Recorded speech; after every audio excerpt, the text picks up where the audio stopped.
Hello friends, இந்த வீடியோல நம்ம restriction on payment of dividend அப்படினு சொல்லி பார்க்கணும். என்னன்னா சில இயர் இந்த dividend கொடுக்கணும்ங்கறத வந்து நம்ம ரூல்னு சொல்லி பார்த்தோம். ஆனா சில வருஷத்துல வந்து கம்பெனிக்கு வந்து சரியான அளவுக்கு profitோ இல்ல சரியான அளவுக்கு profit இல்லாமலோ இல்ல அந்த கம்பெனிக்கு லாஸோ ஆயிருச்சுனா அந்த கம்பெனி வந்து dividend compulsory-ஆ கொடுக்கணுமா அப்படி எப்படி கொடுக்கிறது லாஸ் ஆற இயர்ல அப்படினு சொல்லி கேட்டிங்கனா சில ரெஸ்ட்ரிக்ஷன்ஸ் இருக்கு. என்னன்னா ஒரு கம்பெனி profit earn பண்ணுது, ஓகேவா? கம்பெனி profit earn பண்ணிடுச்சு. earn பண்ணிட்டு நான் dividend தர மாட்டேன் அப்படினு சொன்னாதான் அது வந்து தப்பு. ஆனா கிளியரா உங்களுக்கு புரிஞ்சிரும். Act should not restrict a company from payment of dividend from profit. ஒரு கம்பெனி டிவிடெண்ட் கொடுக்கணும்ங்கிறது கம்பல்சரி இல்லைன்னு சொல்லி நம்ம ஏற்கனவே இன்ட்ரோடக்ஷனில் பார்த்தோம். ஆனால் ஒரு கம்பெனி எக்கச்சக்கமாக ப்ராஃபிட் ஏர்ன் பண்ணுது, ஆனால் நான் வந்து அதில் வந்து ஒரு ரூபாயை கூட வந்து என்னோட ஷேர் ஹோல்டருக்கு தரமாட்டேன் அப்படின்னு சொல்லிடக்கூடாது. எப்போ வந்து அப்படி சொல்லிக்கலாம்னா restrictions lay down only when there are dividends are proposed in year of losses or inadequate profit. சில வருஷத்தில் inadequate profit which means board of directors propose பண்ணிட்டாங்க, இந்த மாதிரி வந்து இந்த வருஷம் வந்து இவ்வளோ டிவிடெண்ட் கொடுக்கலாம்னு சொல்லி ப்ரொபோஸ் பண்ணிட்டாங்க. ஆனால் அந்த ப்ரொபோசலை வந்து ஆனுவல் ஜெனரல் மீட்டில் வந்து அமல்படுத்துறதுக்கு முன்னாடியே வந்து என்ன ஆயிடுச்சு, என்ன தெரிஞ்சிருச்சு, அந்த கம்பெனிக்கு அந்த வருஷம் எக்கச்சக்கமாக லாஸ் ஆயிடுச்சு அப்படின்னு தெரிஞ்சிருச்சு. இந்த பட்சத்தில் கம்பெனி என்ன பண்ணுவாங்க, ஆட்டோமேட்டிக்காக வந்து வேணாம் இந்த வருஷம் நம்மளால் டிவிடெண்ட் கொடுக்க முடியாது, ஸோ நம்ம இந்த தடவை ஆனுவல் ஜெனரல் மீட்டிங்கில் டிக்ளேர் பண்ண வேணாம்னு சொல்லி முடிவு பண்ணியிருப்பாங்க. இதுக்கு கம்பெனிக்கு ரைட்ஸ் இருக்குது. ஏன்னா என்ன சொல்லிட்டாங்க, இந்த year of losses or inadequate ப்ராஃபிட்டாக இருந்துச்சுன்னா அந்த வருஷத்தில் கம்பெனி என்ன பண்ணலாம், ஆட்டோமேட்டிக்காக வந்து கொடுக்காமல் இருந்துக்கலாம்னு சொல்லி நமக்கு வந்து ரூல் போட்டிருக்காங்க. ஆனால் ப்ராஃபிட் இருந்துட்டு நான் வந்து தரமாட்டேன்னு சொன்னால் தான் அது தப்பு. இதுதான் ரெண்டு இம்பார்ட்டன்ட் ரெஸ்ட்ரிக்ஷன்ஸ். அடுத்து இன்னும் கொஞ்சம் சில ரெஸ்ட்ரிக்ஷன்ஸ் இருக்குது. என்னென்னா ரேட் ஆஃப் இன்ட்ரெஸ்ட். இந்த வருஷம் வந்து கம்பெனி ஒரு 11% இன்ட்ரெஸ்ட் ஃபிக்ஸ் பண்ணுறாங்கன்னா அது எதை விட கம்மியாக இருக்கணும்னு சொல்லி rule. Average rate of dividend declaring by the company in preceding 3 years. இந்த வருஷத்துக்கு முன்னாடி 3 வருஷம் இருக்கும். போன வருஷம் ஒரு 10, அதுக்கு முந்தின வருஷம் 12, அதுக்கு முந்தின வருஷம் 14ன்னு சொல்லி 3 வச்சுருக்காங்க. இந்த 3 வருஷத்தோட ஆவரேஜ் என்ன வருதுன்னு பாருங்கள். இந்த நமக்கு எக்ஸாம்பிளில் 36/3 12. 3 வருஷத்தோட ஆவரேஜ் வந்து 12%. ஸோ இந்த 12% விட இந்த வருஷம் இஷ்யூ பண்ணுற ரேட் ஆனால் 11%ங்கிறது கம்மி. ஸோ ப்ராப்ளம் இல்லை, ஆட்டோமேட்டிக்காக வந்து இந்த ரேட் ஆஃப் இன்ட்ரெஸ்ட் ஃபிக்ஸ் பண்ணிக்கலாம்.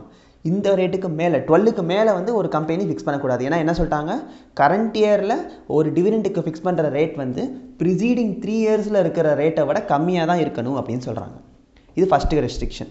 அடுத்து amount withdrawn from reserve should be less than 10% of aggregate of paid up share capital and free reserve. இது என்னன்னா நம்ம வந்து இங்கே என்ன பார்த்துருக்கோம், ஃப்ரீ ரிசர்வ்லேருந்து எடுத்து ஒரு கம்பெனி டிவிடெண்ட் இஷ்யூ பண்ணலான்னு சொல்லி பார்த்தோம். அப்போது இந்த கேஸில் நம்ம வந்து ரிசர்வ்லேருந்து எடுக்கிற பணம் இப்போ ஒரு 1 லட்ச ரூபா இருக்குதுன்னு வச்சுக்கோங்களேன். அந்த 1 லட்ச ரூபாயை வந்து நம்ம அதில் 50,000 ரூபாய் எடுக்கிறோம். எதில், இந்த ரிசர்வ்லேருந்து 50,000 ரூபாய் எடுக்கிறோம். எதுக்குன்னா டிவிடெண்ட் கொடுக்கறதுக்கு. அந்த அமௌண்ட் வந்து நம்ம கம்பெனியோட பெய்ட் அப் ஷேர் கேபிட்டல் ஒரு 10 லட்ச ரூபா, ரிசர்வ்ஸ் ஒரு 10 லட்ச ரூபா, டோட்டலாக 20 லட்ச ரூபா. இந்த 20 லட்ச ரூபாய்க்கு எவ்வளோ சொல்கிறாங்க, 10%. ஸோ 2 லட்ச ரூபா. இந்த 2 லட்ச ரூபாயை விட கம்மியாக தான் இருக்கணும். எது கம்மியாக இருக்கணும், நம்ம வந்து ரிசர்வ்லேருந்து விட்ரா பண்ணுற amount 10% of paid up share கேபிட்டலை விட கம்மியாக தான் இருக்கணுன்றாங்க. அதுதான் செகண்ட் கண்டிஷன். அதுக்கு மேலே போயிடக்கூடாது. அடுத்து amount withdrawn set off with current year losses. நம்ம வித்ட்ரா பண்ணுற அமௌண்ட் வந்து இந்த வருஷம் லாஸாக இருந்துச்சுன்னா அது கூட செட் ஆஃப் பண்ணிக்கலாம். அடுத்து balance after withdrawal should be greater than 15% of paid up share capital. இது என்னென்னா நம்ம ரிசர்வ்லேருந்து வித்ட்ரா பண்ணுறோம். இதே எக்ஸாம்பிளே வச்சுப்போம். 1 லட்ச ரூபா இருக்குது ரிசர்வில், நம்ம அதில் 50,000 ரூபாயை விட்ரா பண்ணிட்டோம். இப்போ நமக்கு பேலன்ஸ் எவ்வளோ, பேலன்ஸ் வந்து 50,000 ரூபா. இது எவ்வளோவா இருக்கணுன்றாங்க, greater than 15% of paid up share capital. So நமக்கு பெய்ட் அப் ஷேர் கேபிட்டல் எவ்வளோ, 10 லட்ச ரூபா. இந்த 10 லட்ச ரூபாய்க்கு 15%ங்கிறது 1,50,000. கரெக்டாக நான் கொஞ்சம் ஸ்பீடாக போகிற மாதிரி தெரிஞ்சிச்சுன்னா சொல்லுங்கள். ஏன்னா இது வந்து இம்பார்ட்டண்ட்டான ஒரு point. 15% of paid up share கேபிட்டல்ங்கிறது 10 லட்சத்தில் 15%னா 1,50,000. நம்ம ஏற்கனவே கண்டுபிடிச்சி வச்ச பேலன்ஸுங்கிறது 50,000. ஸோ 50,000 இஸ் கிரேட்டர் தேன் 1,50,000 இருக்கணும்னு சொல்கிறாங்க. ஆனால் கிடையாது, 1,50,000 தானே அதிகம். ஸோ இந்த கேஸில் ஒரு கம்பெனி இந்த ரெஸ்ட்ரிக்ஷனை மீறி ஒரு ரிசர்வ்லேருந்து விட்ராயல் எடுக்க முடியாது. விச் மீன்ஸ் என்ன அர்த்தம், இந்த 1 லட்ச ரூபா தான் வந்து ஒரு கம்பெனிக்கு வந்து மொத்தமாகவே ரிசர்வ் இருக்குன்னா, 10 லட்ச ரூபா ஷேர் கேபிட்டல் இருக்கிற கம்பெனிக்கு 1 லட்ச ரூபா ரிசர்வ் இருக்குன்னா அப்போ வந்து அந்த கம்பெனி ரிசர்வ்லேருந்து எடுக்கவே முடியாது. ஏன்னா என்ன சொல்லிட்டாங்க, வித்ட்ரா பண்ணதுக்கு அப்புறமா இருக்கிற பேலன்ஸ் வந்து 15% ஆஃப் பெய்ட் அப் ஷேர் கேபிட்டலை விட அதிகமாக இருக்கணுன்றாங்க. ஸோ நம்ம வித்ட்ரா பண்ண முடியாது.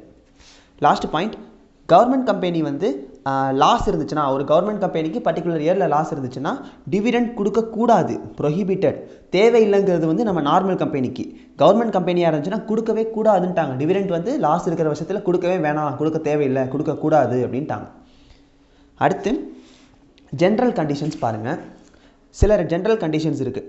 ஒன்று, டிக்ளேர் பண்ண உடனேயே என்ன பண்ணிடணும், அந்த எவ்வளோ அமௌண்ட் நம்ம டிக்ளேர் பண்ணுறோமோ அந்த டிக்ளேர்ட் அமௌண்ட் ஆஃப் டிவிடெண்ட்டை வந்து செப்பரேட் எஸ்க்ரோ அக்கௌண்ட்டில் வந்து நம்ம ட்ரான்ஸ்ஃபர் பண்ணி வச்சிடணும். எதுக்காண்டி வந்து செப்பரேட் எஸ்க்ரோ அக்கௌண்ட்டில் ட்ரான்ஸ்ஃபர் பண்ணுறோன்னா, டிக்ளேர் பண்ண 30 நாளைக்குள்ளே நம்ம டிஸ்ட்ரிபியூட் பண்ணணும்னு சொல்லி பார்த்தோம்.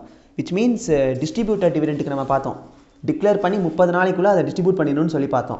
இப்போ நம்ம இந்த எக்ஸ்க்ரோ அக்கௌண்ட்டில் வந்து அதை நம்ம டெபாசிட் பண்ணாமல் விட்டுட்டோம்னா வேறு பர்பஸ்க்கு அதை எடுத்து நம்ம யூஸ் பண்ணிட வாய்ப்பு இருக்குது. அதனால தான் என்ன சொல்லிட்டாங்க, டிக்ளேர் பண்ண கையோடு அதை வந்து எக்ஸ்க்ரோ அக்கௌண்ட்டுக்கு ட்ரான்ஸ்ஃபர் பண்ணிடுன்ட்டாங்க. அடுத்து நம்ம டிவிடெண்ட் பே பண்ணுறோம்ல, அந்த பே பண்ணுற டிவிடெண்ட்டை வந்து ரெஜிஸ்டர்டு ஷேர் ஹோல்டர்ஸ்க்கு மட்டும்தான் கொடுக்கணும். அன்ரெஜிஸ்டர்டு ஷேர் ஹோல்டர்ஸாக இருந்தாங்கன்னா அவங்களுக்கு டிவிடெண்ட் கொடுக்கக்கூடாது. இது ரொம்ப இம்பார்ட்டண்ட்டான ஒரு கண்டிஷன், ஞாபகம் வச்சுக்கோங்க. இது ஒன் வேர்டில் உங்களுக்கு செக் வைக்க வாய்ப்பு இருக்குது.